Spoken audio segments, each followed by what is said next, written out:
It was a damp, cold, late afternoon on the streets of New York. Thick clouds covered the sky, signaling an incoming storm. Tom, a man who had lived on the streets for over a decade, took shelter under an old awning on Fifth Avenue. His eyes were weary, his beard long and tangled, and his shoulders slumped from the weight of years spent on society's margins. Amid the traffic noise and the hurried footsteps of people who ignored him, he heard something that seemed impossible: the muffled cry of a baby. Tom froze. This wasn't one of the many children who passed by those streets accompanied by their parents. This cry, sharp and desperate, came from a fixed point, hidden at the entrance of a dark alley. He hesitated, fearing it might be some kind of trick or trap, but curiosity and a protective instinct overpowered his caution. Tom approached, and in the corner, wrapped in a thin, worn blanket, was a baby with a fragile appearance, its eyes wide and bright, despite the tears streaming down its reddened cheeks. "What are they doing, leaving you here, little one?" he murmured, his voice rough and incredulous, as he crouched down to pick up the child. Tom didn't know what to do. He looked around, hoping to see someone appear and claim the child. But people kept walking, oblivious or indifferent to the scene. He felt an unusual urgency to protect this tiny being, and against all the survival instincts he had accumulated over the years, Tom pulled the baby closer, trying to cover it with his old jacket. "Shh! It's okay now, buddy. I'm here," he said, attempting to calm the baby, who was shivering with cold. Time seemed to stop for Tom as he looked into the baby's small eyes, seeing something of himself reflected there. He couldn't understand why anyone would abandon a child like this. Could it be that no one was looking for him? The thought disturbed Tom. He didn't want trouble, but he knew he wouldn't be able to sleep peacefully if he didn't do something. Suddenly, an image flashed through his mind, and he nearly dropped the baby as he remembered. He'd read an old newspaper a few days before about the kidnapping of a famous politician's child, but the details had been vague, and he hadn't paid much attention. Could it be that he was holding the kidnapped baby? Tom adjusted the baby in his arms, feeling his heartbeat faster than usual. The memory of the newspaper left him uneasy. He looked around again, as if at any moment someone might appear to pull him from this situation or accuse him of something he barely understood. But there was no one, just him and the small stranger, now calmer in his arms, looking at him as if sensing he was in good hands. He knew he couldn't just stand there with the baby. Instinctively, he started walking toward the park, one of the few places where he felt comfortable. Along the way, the baby nestled closer to his chest, trusting this stranger with all his small, vulnerable existence. Tom, in turn, felt a mix of responsibility and discomfort. He didn't know what to do, but something inside him told him to keep this baby safe. "And now, little guy, what am I going to do with you?" he murmured softly. Tom thought about how he could uncover the truth about the child. Going to the police seemed obvious, but he knew all too well he wasn't someone the authorities would trust. Men like him were often met with disdain and suspicion. But he also knew that if this baby really was the senator's son, the police wouldn't hesitate to arrest the first suspect they found. And with a homeless man wandering the streets with a child in his arms, he knew exactly what would happen. When he reached the park, Tom settled onto a secluded bench. The baby, now warm, had fallen asleep. The evening was falling, and Tom felt the weight of a responsibility he had never known. He thought about going to a nearby community center, where he knew a few people might help him. But he dismissed the idea, picturing the questions and suspicious glances. Trying to come up with a solution, he remembered Annie, a volunteer who often brought blankets and meals to the homeless. She was one of the few people who treated him with respect and kindness, and maybe she could help him figure out what to do. It wouldn't be a permanent solution, but at least he'd have someone to turn to. Decided, he would wait there, hoping Annie would show up that night. As the baby slept in his lap, Tom felt the weight of the days of abandonment the child had likely already endured. He didn't know how the baby had ended up there, but now the need to protect him was almost an urge. Night fell quickly, and the park became deserted. Tom was starting to doubt Annie would show up. In his arms, the baby stirred awake from time to time, restless, and Tom rocked him as best he could, murmuring soothing words, though he felt his own calm slipping away. Then he saw a familiar silhouette walking slowly toward the bench where he sat. It was Annie, carrying her bag of supplies. She smiled when she saw Tom, but quickly stopped, surprised, seeing that he was holding a child. "Tom?" she called out, her tone a mix of surprise and apprehension. Where did you get that baby?" Tom cast a worried glance around before answering. "Annie, I found him, you know? He was alone, abandoned. I don't know what to do. I thought maybe you'd know what I should do now." She moved closer and looked at the baby. The child, fair-skinned with thin blonde hair, reached his tiny hands toward Annie's face, and she smiled softly at his touch. Her expression quickly changed from tenderness to a serious, concerned look. "Have you heard about the missing baby, Tom?" she asked in a low voice, her eyes locked onto his. Tom nodded, uneasy. "I thought it might be him, but if I go to the police, Annie, who's going to believe me? They might think that I—" He stopped, unable to finish the thought. Annie sighed, placing her hand on Tom's shoulder. "I understand. It's hard, Tom, but maybe there's another way. If this is really the senator's baby, then every news outlet must be covering it. Maybe we can find something that confirms it before risking going to the authorities." Tom nodded slightly, trying to process her suggestion. The idea of going somewhere public with the baby scared him, but it also seemed like the only way out. Sensing his hesitation, Annie suggested, "Let's go to the shelter. They have a TV there. We can watch the news and see if there's any update, but we have to keep a low profile, Tom. If anyone notices, you could be seen as a suspect." Those words only deepened Tom's existing fears. He looked at the baby in his arms, who had fallen back asleep with a peaceful sigh, completely unaware of the fear and anxiety around him. Determined, he rose from the bench, and together, he and Annie walked silently to the shelter, careful not to draw attention. When they arrived, the place was relatively empty, with only a small group of residents chatting quietly. Annie asked them to keep quiet while Tom settled in a discreet corner with the baby. She turned on the TV, going straight to the local news channel. We continue our coverage of the kidnapping case of Archie Spice, son of Senator Kevin Spice. Police are not ruling out any possibilities, including the theory that the baby may have been taken to another city. He was last seen in his crib at the family's home a week ago, and an intense investigation remains underway. Tom felt his legs weaken, and Annie placed a steadying hand on his shoulder, sensing the growing tension in him. She looked at the baby, who was sleeping peacefully. There was no longer any doubt. Tom was holding the senator's son in his arms. The revelation was too heavy for Tom. As the journalist recounted the details of Archie Spice's kidnapping, Tom felt the weight of responsibility grow within him. He now understood that this baby, so fragile and innocent, was part of something much larger, a story the whole world was following. He swallowed hard, feeling cold sweat trickle down his back. What now? "Tom, we need to move fast," Annie whispered, noticing the panic on his face. "The police are everywhere. They'll want answers, and they'll go straight to arresting you if they suspect anything." She didn't need to say more. Tom knew all too well how the city treated the homeless, especially when a child was involved. Suddenly, the shelter felt too small, suffocating. What frightened him most was the look in the baby's eyes, now awake, as if sensing the danger around and seeking protection in Tom's arms. I can't leave him alone, Annie. I don't have much, but I can give him what I have. Safety," Tom said, his voice faltering between words. Annie gripped his arm firmly. "Then we have to think fast. There's a way out of here without being seen, a passage that leads to the subway station. No one will notice if we're careful." Tom hesitated for a moment, but he knew Annie was right.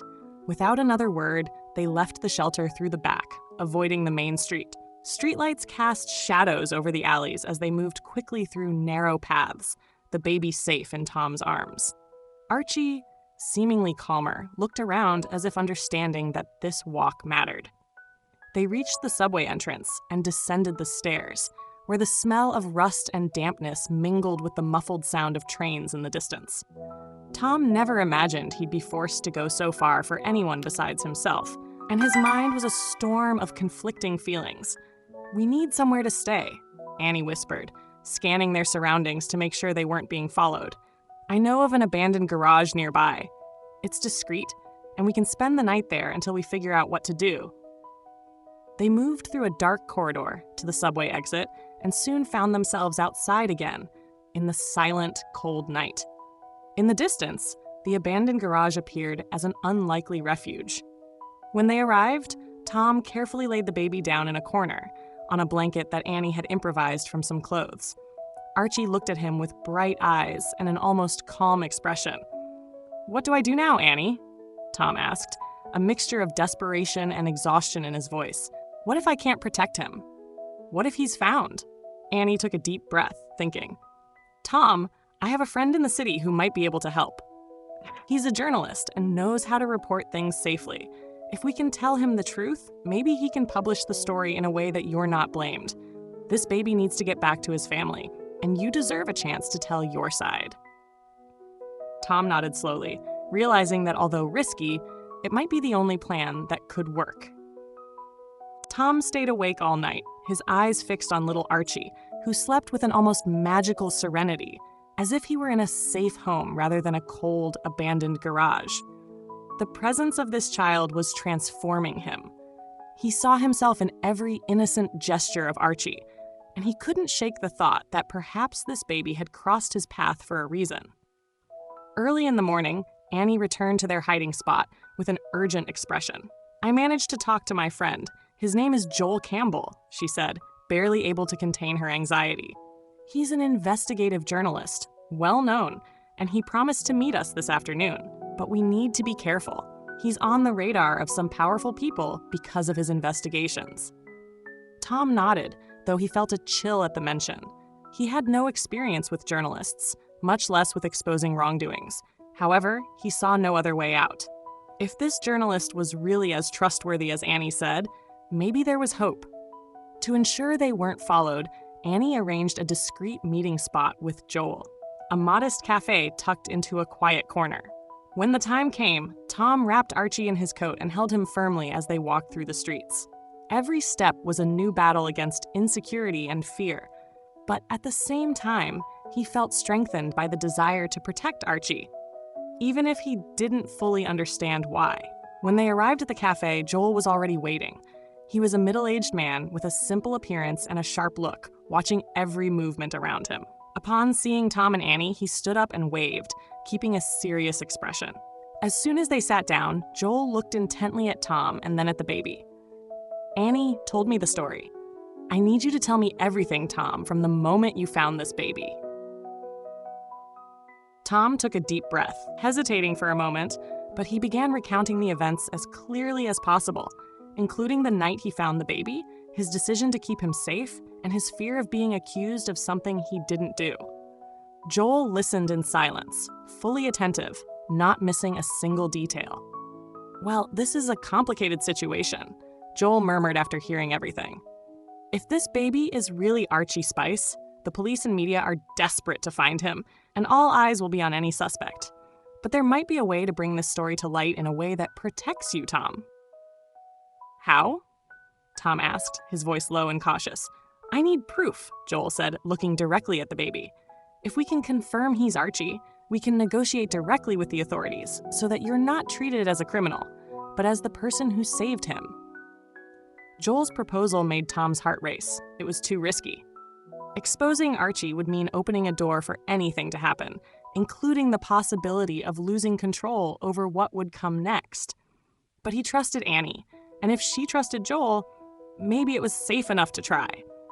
Joel watched Tom and added, with a tone of compassion that surprised everyone, "Tom, I've worked with many cases of injustice. I can assure you that if you leave everything in the hands of the police, it won't end well for you. But if we tell this story carefully, we can show that you're not a criminal, but a man who gave this baby the care he needed." Tom looked at Annie, who nodded, encouraging him. Finally, he sighed, agreeing to the plan. From now on, he would need to trust this unknown journalist completely, and more than ever, his own courage.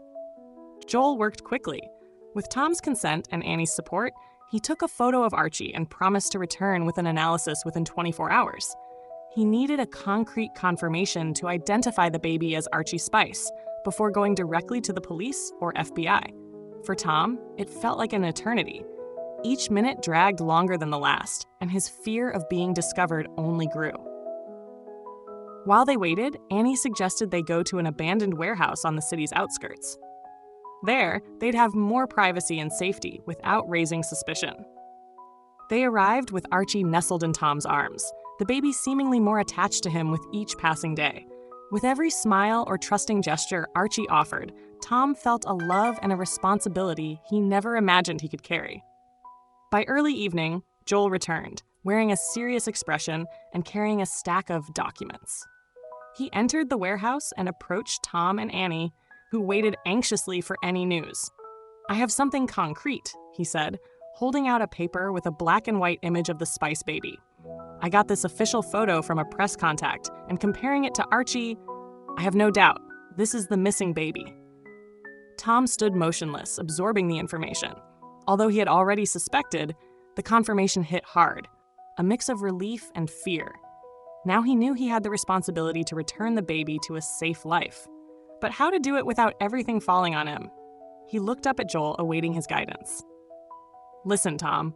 Tomorrow, the first thing I'll do is publish a story with yours and Archie's," Joel explained, urgency in his voice. "But you need to be ready, because once it's published, the police will be looking for you. They need to hear this from us before someone else finds out, which means you need to be in a safe place." Tom looked at Annie, who nodded with teary eyes. She understood what that meant. He would have to say goodbye to Archie and leave the future in the hands of fate and justice. With a heavy heart, Tom pulled the baby closer, knowing it would be a painful farewell. That night, he stayed awake, holding Archie as he slept, rocking him as if he could shield him from the world. He remembered those first moments when he found him, the muffled cry in the dark, and the protective instinct that had grown inside him. A part of Tom wanted nothing more than to be able to raise Archie, to give him a life he himself never had, but he knew that was impossible. In the morning, Joel reappeared with a tense expression and a copy of the newspaper. Tom and Annie looked at the bold headline on the front page. "Senator's lost baby. A homeless man may have saved Archie Spice." Joel looked at Tom with a mix of expectation and compassion. "Tom, now we need a secure place for you to wait for the next step. By now, the authorities should be aware of the story. I've informed the police and explained the situation, but they'll need to verify with you personally." Tom nodded, feeling the weight of the moment. His time protecting Archie alone was coming to an end, but he felt grateful for having done what he could. Annie stepped forward, gripping his arm firmly. "We'll be with you to the end, Tom." After the headline, the news spread with impressive speed. Within hours, Tom and Archie's story was on every news channel, with images of Tom holding the baby splashed across TV screens, and the phrase "unlikely hero" echoed in headlines. But the exposure brought risks. It wasn't long before police cars and federal agents began patrolling the streets near the warehouse, tracking any sign of the missing baby. Joel, always vigilant, returned to the hideout with a grim expression. "Tom, Annie, the situation is more complicated than I anticipated," he began, his voice tense. "Kevin Spice, Archie's father, is demanding a direct meeting. He wants to see who rescued his son and is pressuring the police to make it happen today." Tom's face went pale. Until then, he had feared the consequences of being misunderstood by the police, but he hadn't expected to face Archie's father. Annie held his hand, trying to comfort him, but even she looked worried. "What if he thinks I'm responsible?" Tom whispered, his voice trembling. "I just wanted to help, but this man, he has power, influence. And I have nothing." Joel placed a firm hand on Tom's shoulder. "Listen, Tom, I've explained everything to the police, and there's proof that you had no involvement in the disappearance. However, we can't ignore that you were the last person with Archie. We need to go together to the designated place to clarify this." Annie sighed, her eyes tearful. "It'll be okay, Tom. We're all going with you. It's not fair for you to carry this alone." That afternoon, Joel, Annie, and Tom set out together in an unmarked car Joel had arranged. Tom held Archie, observing every detail of the baby's face, perhaps for the last time. Every turn of the road felt like a goodbye, and his heart tightened with an ache of anticipated loss. Finally, they arrived at the police building where Kevin Spice, the senator, awaited them. Upon entering, Tom felt small and out of place amidst the grandeur of the setting and the intense presence of the senator, who stood in the center of the room, his gaze fixed on Archie. He was a tall man, broad-shouldered with an imposing posture that exuded authority. But as soon as he saw the baby, his serious, cold demeanor melted and his eyes filled with tears. Kevin stepped forward, extending his arms toward his son. Tom hesitated, unsure how to react, until he felt Annie's hand on his shoulder, a reminder to trust. Slowly, he approached, giving Archie one last look of affection and sadness before handing him to his father. Kevin took the baby gently, pressing him to his chest with palpable love and relief. "Thank you," Kevin murmured, not taking his eyes off Archie. After a moment, he turned to Tom, who appeared anxious and hesitant. You saved my son's life. I don't know what to say." Those words eased a bit of Tom's fear, though he still lowered his head, feeling overwhelmed. I just wanted to help," he replied softly. "I just wanted him to be safe." Kevin regarded him intently, as if trying to understand the simple, unassuming man who had done more for his son than anyone else. Then he stepped closer to Tom and extended his hand. Tom accepted the handshake, his gaze distant. "I will never forget this," the senator said, his voice low and heavy with sincerity. "Anything you need, Tom, I'll be here." Tom nodded, still silent, knowing this moment would mark his life forever. As Tom, Annie, and Joel left the building, there was a sense of relief, though tension still lingered. Kevin Spice had promised help, but Tom wasn't sure what would happen next. To the world, he was just an unlikely hero, but the police and media could easily twist his story.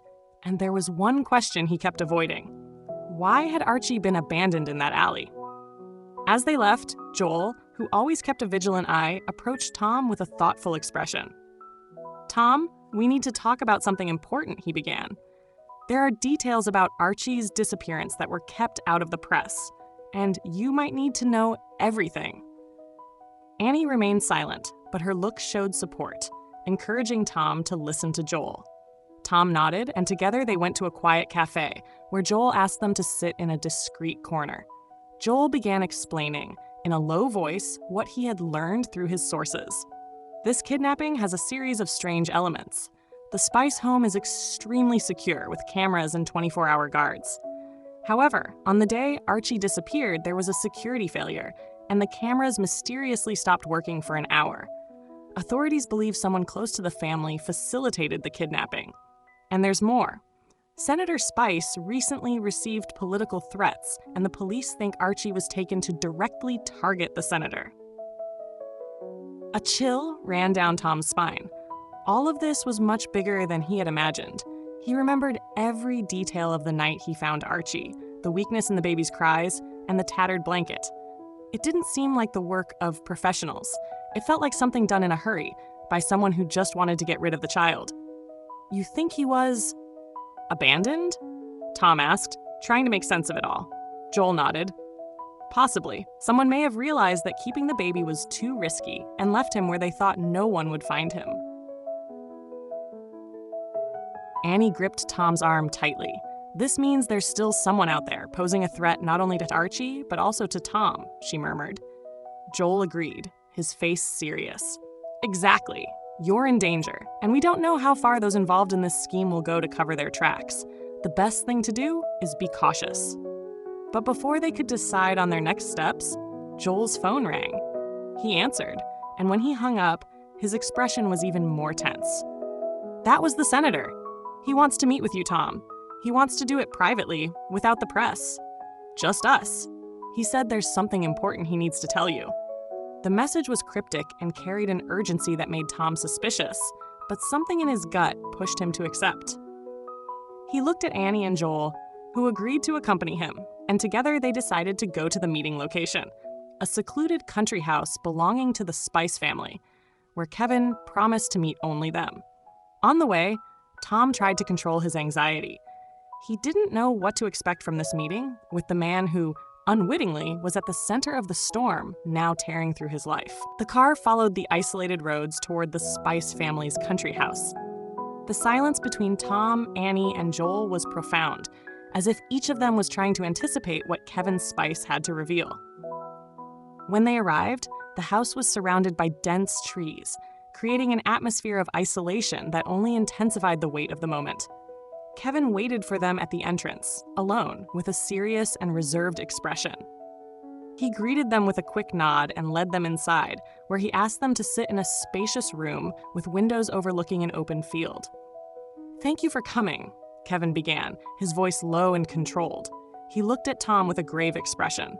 "You have the right to know that everything that happened with Archie involves matters that go beyond me and my political career."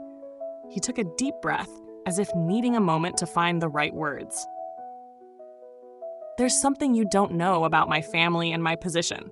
In recent months, my name has been tied up in a series of agreements with people of questionable influence. I was trying to distance myself from it, but apparently I acted too late." Tom and Annie exchanged apprehensive glances.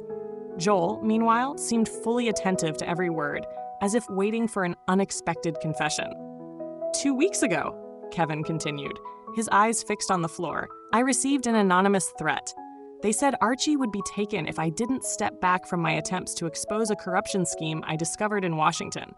I thought it was just words, a form of intimidation. But on the night he disappeared." He paused, and Tom noticed the slight tremor in his hands. "That night, when I returned to Archie's room, he was gone. And, mysteriously, the security cameras had been turned off." "But if you knew the risks, why was Archie left on that street?" Tom asked, trying to grasp the gravity of everything Kevin was revealing. Kevin sighed, pain clearly reflected in his face. "Because my brother Robert, he's involved. I didn't know this until recently, but I discovered that Robert has ties to these people. When he realized that Archie's kidnapping hadn't intimidated the press as they hoped, he tried to abandon the baby to rid himself of any connection to the crime." The weight of the revelation fell over the room. Tom felt a wave of indignation and sadness. He remembered Archie's fragile state, alone, left to die on that dark street. Kevin continued, his voice heavy with guilt. "You saved my son's life, Tom. Because of you, he's safe. And no matter how much it pains me, I have to face the consequences of the choices I made." He looked at Joel. "I've already informed the police about my brother's involvement. He will be arrested and face charges." Silence fell over the room once more. Tom felt a mixture of relief and sadness, knowing that Archie would be safe, but that the weight of sacrifice and responsibility would still be his. At the end of the meeting, Kevin approached Tom and, in a sincere, emotional gesture, offered him his gratitude. "I want to help you, Tom. You don't deserve to go back to the streets after what you did for my family. I'll arrange a place for you to live and a decent job, if you'll accept it." Tom nodded, his eyes welling up. He had never expected his life to change so drastically, or to find purpose through an act of kindness. As they left the country house, Tom, his heart now lighter, looked at Annie and Joel, feeling a sense of peace. He knew that, in the solitude of his life, he had found something that no one could take away, the certainty that he had done the right thing. And with that, he could move forward, no longer as a lost man, but as someone who had made a difference in the life of a small, precious soul. Months had passed since the night Tom returned Archie to his father. The press, fueled by Joel's report, exposed Robert Spice's involvement in the kidnapping and revealed the corruption scheme he had tried to cover up with the help of influential men. The scandal shook the nation, and the Spice family underwent a public upheaval, with Kevin committing to clear his name and use his position to repair the damage caused. Robert had been arrested, and Kevin, now more aware of the value of justice, was dedicated to rebuilding his image and his relationship with his family. For Tom, life had taken an unexpected turn. Kevin kept his promise and gave him a new home, a cozy little apartment. He offered Tom a job as a custodian at a community school, where for the first time in a long while, Tom found himself surrounded by people who respected and supported him. At first, he hesitated to accept so much help, but he gradually realized he deserved this new beginning. He and Annie remained close friends, and she visited him regularly. One spring afternoon, she found him sitting on a bench in the park, a place filled with so many memories. As she approached, she saw that Tom was holding a small wrapped gift with Archie written in careful lettering. "Are you going to visit little Archie, Tom?" Annie asked, smiling warmly. Tom nodded, looking at the gift with affection. Kevin invited me for lunch with them. He said Archie recently learned to walk and keeps saying Tom every time he sees a picture of me. Annie laughed, touched. I think you've gained much more than you expected, Tom, and no one deserves it more than you. Tom looked out at the horizon, taking a deep breath and feeling the peace he had long sought. Archie would always hold a special place in his heart, and knowing he could be part of the boy's life, even in a small way, filled him with a happiness he never thought possible. After all, the child he'd found on that dark night now had a full life ahead of him, and Tom, in turn, had found a new purpose. He smiled at Annie, and together they walked toward Kevin's house, where Archie awaited them, now with a safe family, a bright future, and an unbreakable bond with the man who once saved him.